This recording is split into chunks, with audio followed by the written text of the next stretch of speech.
तुम्हाला माहिती आहे का, आरोपीला अटक केल्यानंतर जेलमध्ये नाही तर पोलीस कस्टडीमध्ये का ठेवलं जातं आणि हे रिमांड म्हणजे नेमकं काय असतं, चला बघूया.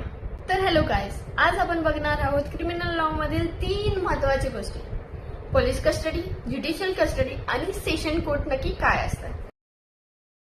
पोलीस कस्टडी म्हणजे आरोपीला पोलिसांच्या ताब्यात देतात. ही परमिशन कोर्ट देते. यामध्ये पोलीस आरोपीची चौकशी करतात, इन्व्हेस्टिगेशन कंप्लीट करतात आणि पुरावा गोळा करतात. पण एक लक्षात ठेवा, ही कस्टडी जास्तीत जास्त 15 दिवसांसाठीच असते. ज्युडिशियल कस्टडी म्हणजे काय?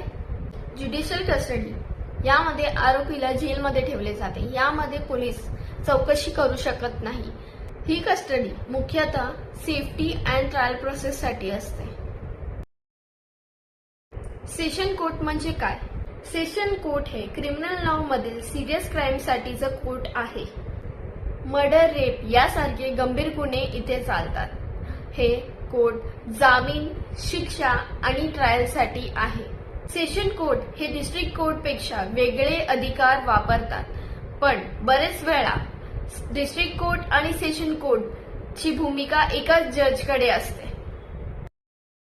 तर तुम्हाला असेच सोपे कायद्याची व्हिडिओ हवी असेल तर चॅनलला नक्कीच सबस्क्राईब करा.